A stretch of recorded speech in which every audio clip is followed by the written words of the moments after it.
Welcome to Shivasai academy. ఈరోజు మన topic వచ్చేసి విద్యా దృక్పథాలు. పై అనేది ఇది మనకి డిఎస్సిలో ఎక్కువగా అడుగుతూ ఉంటాడు కాబట్టి దీనిపైన కూడా మనము చదువుకోవాల్సిన అవసరం ఎంతగానో ఉంది. ముఖ్యంగా విద్య అర్థం, భావన. విద్య లేనివాడు వింత పశువు అని చెప్తా ఉన్నాడు. ప్రతి ఒక్కరికి విద్య అవసరం. విద్య అంటే ఇక్కడ ఓన్లీ మనం చదువు మాత్రమే చెప్పుకోవట్లేదు, విద్యలో అన్నీ ఉంటాయండి. ఇక్కడ మనకి సమాజంలోని ఇతర వ్యవస్థలు, కుటుంబం కావచ్చు, రాజకీయ వ్యవస్థ కావచ్చు, ఆర్థిక వ్యవస్థ కావచ్చు, తదితర వ్యవస్థలన్నీ కూడా మనకి నిర్వహణ సమర్థవంతంగా కావాలి అంటే దానికి విద్యావంతులు ఎంతగానో అవసరం. కాబట్టి ప్రతి వ్యవస్థలో కూడా విద్యావంతుల అవసరం మనకు చూస్తూ ఉన్నాం. అదేవిధంగా మనం పాశ్చాత్య తాత్విక దృక్పథాలలో విద్యాభావనని ఎలా వివరించబడాలి ఏంది అనేది మనం తెలుసుకోగలగాలి ఫస్ట్. ఎందుకంటే సమాజంలో అందరికీ, ఈ సమాజంలో మనం ఉన్నటువంటి వాళ్ళందరికీ కూడా విద్య అనేటువంటి అవసరం. మన ప్రవర్తన చేంజ్ చేస్తుంది. చదువుకున్నవాడు ఎలా ఉంటాడు, చదువుకోని వాడు ఎలా ఉంటాడు. కాబట్టి విద్యా భావన అనేటటువంటిది ప్రక్రియలో ఒక భాగం, పరిమాణ ప్రక్రియలు అంటే మనం డెవలప్ అయ్యే దాంట్లో ఒక భాగంగా మనం చెప్పుకోవచ్చు. విద్య అనేటటువంటిది మనకి రెండు అర్థాలను ఇక్కడ ఇస్తుంది. పరిమితార్థం ఇస్తుంది, ఒకటి విస్తృతార్థం ఇస్తుంది. అంటే ఏకరూప వివరణ ఇవ్వలేదు అంటే ఇది ఇట్లనే ఉంటుంది విద్య అనేటువంటిది మనం చెప్పలేం. విద్య చాలా విస్తృతంగా ఉండొచ్చు. అదేవిధంగా విద్య పాఠశాలలో నేర్చుకునే జ్ఞానంగా కావచ్చు, లేదా జీవిత అనుభవాల ద్వారా కూడా మనం విద్యను నేర్చుకోవచ్చు. ఇట్లా ఈ రెండు అర్థాన్ని, సంకుచిత విస్తృత అర్థాలను కలిగి ఉంటుంది. కాబట్టి విద్యని ఒకే అర్థంకి మనం పరిమితం చేయలేం. దాంట్లో పరిమితార్థం అంటే, పరిమితార్థంలో విద్య అంటే వ్యక్తి అభివృద్ధి, డెవలప్మెంట్. ఇక్కడ మనకి ఏ వ్యక్తి అని డెవలప్ అవుతున్నాడు అంటే విద్య ద్వారా మనము అతను ఓకే దీంట్లో బాగా నైపుణ్యం కలిగినటువంటి వాడు కాబట్టి ఈయన అభివృద్ధి చెందుతున్నాడు అని చెప్పవచ్చు. పాఠశాలలో కొన్ని అంశాలు కావచ్చు, కార్యక్రమాల ప్రభావాల ఫలితం కావచ్చు, మనము విద్యార్థిని అభివృద్ధి చెందుతున్నాడు అని చెప్పగలుగుతాం. క్రమబద్ధమైనటువంటి విద్యా విధానం కేవలం 3Rs: రీడింగ్, రైటింగ్, అర్థమెటిక్. వీటికి మాత్రమే పరిమితమై ఉంటుంది. ముఖ్యంగా చెప్పుకోవాలి, విద్య పరిమితార్థంలో దేనికి పరిమితమై ఉంటుంది అని చెప్పేసి అడిగే ఛాన్స్ ఎక్కువగా ఉంది. ఈ విధంగా క్వశ్చన్, లేకపోతే 3Rs అనేటటువంటిది పరిమితార్థమా విస్తృతార్థమా అని కూడా అడిగే ఛాన్స్ ఉంది. 3Rs అనేటటువంటిది రీడింగ్, రైటింగ్ అండ్ అర్థమెటిక్ అనేటటువంటిది పరిమితార్థంకి మాత్రమే పరిమితమై ఉంటుంది అని చెప్పి మనము చెప్పుకోవాలి. అదేవిధంగా విస్తృతార్థం, ఓకే ఇది లిమిటెడ్ అర్థంలో 3Rs సంబంధించింది. విస్తృతార్థం ఏంటి? విస్తృతార్థం అంటే ఓన్లీ 3Rs చదవడం మాత్రమే కాదు, దీంట్లో జీవితమే ఒక విద్యగా ఉంటుంది. ఇది నిరంతర ప్రక్రియ. ఎక్కడి నుంచి తల్లి గర్భం నుంచి మృత్యు వరకు, వామ్ టు టాంబ్, కడుపుల నుంచి చచ్చిపోయేంత వరకు 100 వరకు కూడా మనకి విద్య అనేది కొనసాగుతూనే ఉంటుంది. ప్రతి విషయంలో మనం నేర్చుకుంటూ ఉంటాం. చిన్నప్పుడు నడవడం నేర్చుకోవడం కావచ్చు, ఇతరులతో ప్రవర్తించడం నేర్చుకోవడం కావచ్చు. ఈ విధంగా అన్ని విషయాల్లో మనము విద్యను నేర్చుకుంటాం. అదేవిధంగా విద్య మానవ జీవితంలో అవిరామ కృషి. విస్తృతార్థంలో ప్రతి అనుభవం విద్యాపరమైన విలువ కలిగి ఉంటుంది. అంటే ఇప్పుడు చిన్నపిల్లవాడు ఒక కాలే వస్తువు పట్టుకున్నాడు అనుకోండి, ఆ కాలే వస్తువును మళ్ళీ ఇంకోసారి పట్టుకోవద్దు అనేది అనుభవం ద్వారా తెలుస్తుంది. అక్కడ నువ్వు నీ క్లాస్లోకి వచ్చి నువ్వు కాలే వస్తువు పట్టుకోవద్దు అని చెప్పి ఎవరు చెప్పరు చిన్న ఉన్నప్పుడే. కాబట్టి ఇటువంటి పరిస్థితులను కూడా అనుగుణంగా ఎప్పటికప్పుడు మార్పు చేయడానికి ఉపయోగపడుతూ ఉంటుంది. అదేవిధంగా సంపూర్ణమైనటువంటి మూర్తిమాత్రాభివృద్ధికి ఇది తోడ్పడుతూ ఉంటుంది విస్తృతార్థంలో విద్య. ఇక్కడ చూడండి, విద్య పాశ్చాత్య తత్వవేత్తల అభిప్రాయం. ఈ విధంగా విద్య పాశ్చాత్య తత్వవేత్తల అభిప్రాయం ఏ విధంగా ఉన్నది చూడండి. విద్య అనే పదం విద్ అనేటటువంటి ధాతువు నుంచి ఉద్భవించింది. విద్ అంటే తెలుసుకోవడం, సంభవించడం, కనుగొనడం, భావించడం, అవగాహన అనేటువంటి అర్థాలు కూడా మనకు వివిధ అర్థాలు అనేటివి ఉన్నాయి. విద్య అనేటటువంటిది ఏ ధాతు ఎక్కడి నుంచి వచ్చింది, ఏ పదం నుంచి వచ్చింది అని అడిగే ఛాన్స్ ఉంది.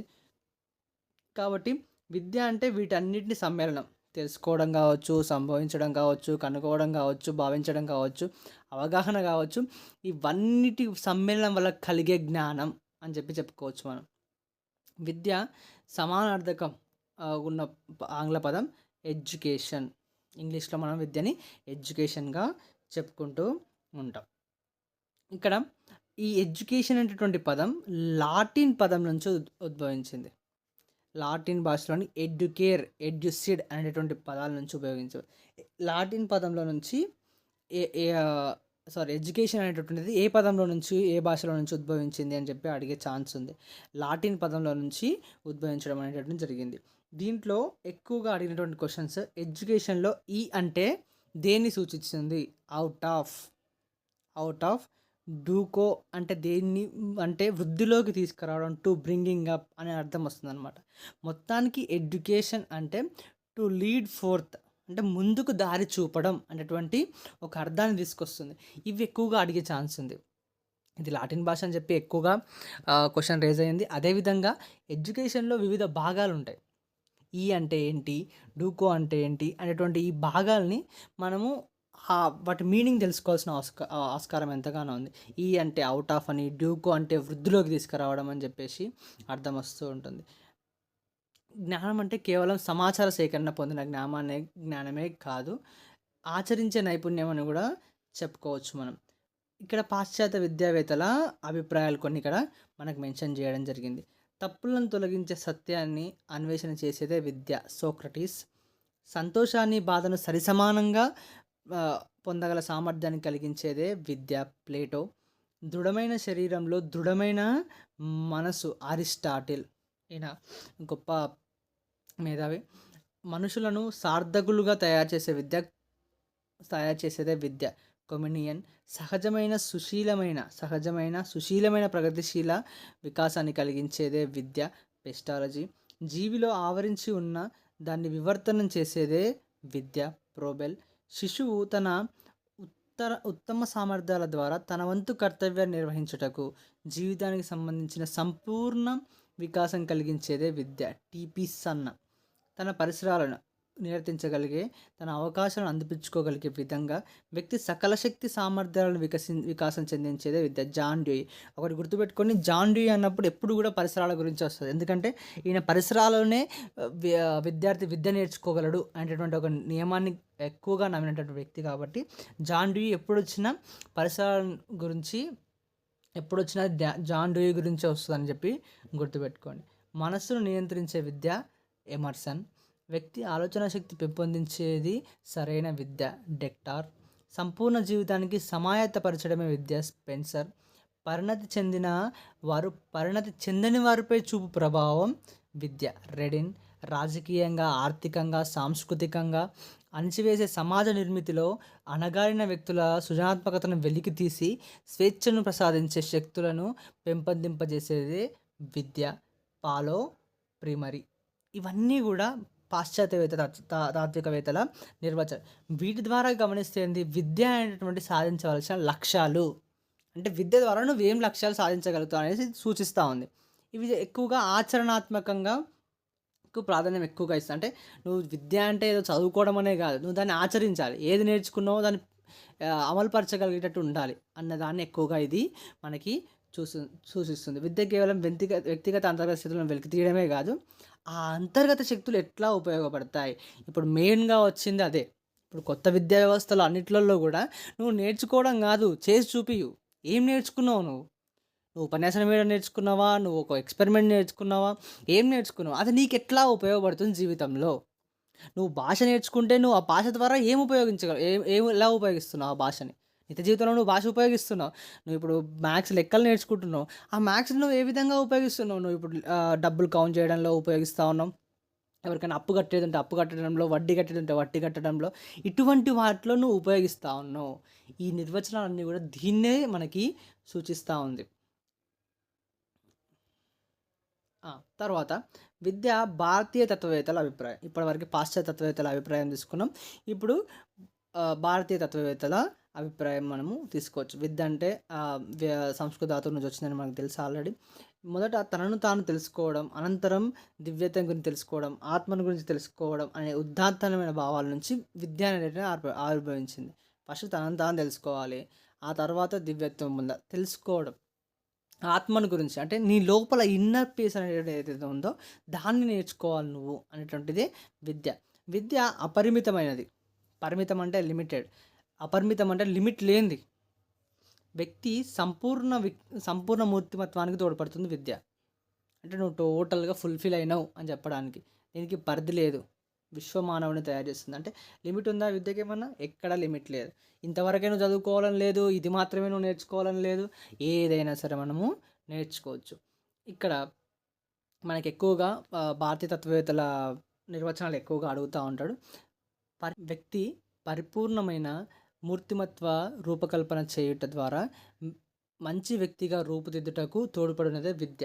గాంధీజీ గారు చెప్పారండి ఇది. గుర్తుపెట్టు, వ్యక్తి పరిపూర్ణ మూర్తిమత్వం కలిగి ఉండాలి. అంటే పర్సనాలిటీ అనేటటువంటిది పరిపూర్ణంగా ఉండాలి అని చెప్పినటువంటి వ్యక్తి గాంధీజీ. వ్యక్తి పరిపూర్ణ వికాసం, పురోగతిని పొంది ఎదురయ్యే సమస్యల పరిష్కారం ఇవ్వగలిగిందే విద్య. ఠాగూర్ చెప్పారు. శిశువు అభివృద్ధి జీవితాంతం కొనసాగే ప్రక్రియ. జాకీర్ హుసేన్ గారు చెప్పారు.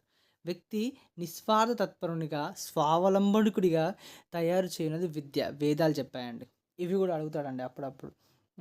మోక్ష సాధనే విద్య. ఉపనిషత్తులు చెప్పాయి. మోక్ష సాధనే విద్య. నువ్వు దేనికోసం చదువుకుంటున్నావు? మోక్షం కోసం చదువుకుంటున్నావు. అదే ఉపనిషత్తులలో అటువంటి సారం అంతా కూడా.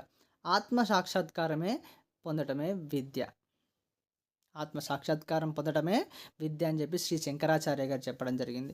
మానవునిలో అంతర్గతంగా ఉన్న దైవాంశ పరిపూర్ణతను అభివ్యక్తం చేయుటయే విద్య. స్వామి వివేకానంద గారు చెప్పినటువంటిది. ప్రజల అవసరాలను, ఆశయాలకు తగినట్టుగా ఉన్నదే అసలైన విద్య. డిఎస్ కొఠారి కమిషన్ గురించి మనం ఎక్కువగా అడుగుతూ ఉంటాడు కాబట్టి, ప్రజల అవసరాలను, ఆశయాలను తగినట్టుగా ఉన్నదే అంటే వాళ్ళకి ఏం కావాలి, అవసరం ఏంది, వాళ్ళ ఆశయం ఏంది, దానికి తగ్గట్టు ఉండాలి. విలువ విద్య నేర్చుకోవడానికి విలువ విద్య నేర్పించాలి, కానీ మనం ఇంకోటి నేర్చుకుంటే కాదు. ఇప్పుడు రైతు పంట పండిస్తూ ఉంటాడు, పంట పండించడానికి పంట పండించే విద్యనే నేర్చుకోవాలి, కానీ వాడు బాక్సింగ్ విద్య నేర్చుకుంటే అవసరం ఉండదు కదా. అట్లా అవసరాలకి, ఆశలకు తగ్గట్టుగా ఉన్నదే అసలైనటువంటి. ఈ విధంగా పై నిర్వచనాలు మనం గమనిస్తే విద్య అనేటువంటిది సమగ్రమైనటువంటిది.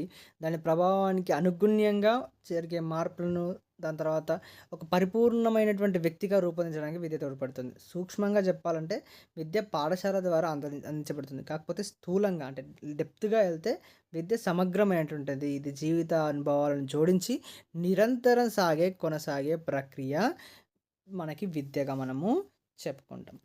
ఇదే విధంగా తర్వాత క్లాస్లో దాని స్వభావం ఏంటి, అది ఏ విధంగా ఉంటుందని చెప్పుకుందాం. అంతవరకు మా ఛానల్ని సబ్స్క్రైబ్ చేసుకోండి. ఇట్లాంటి వీడియోస్ ఇంకా ఎన్నో చేస్తూ ఉంటాం. Thank you.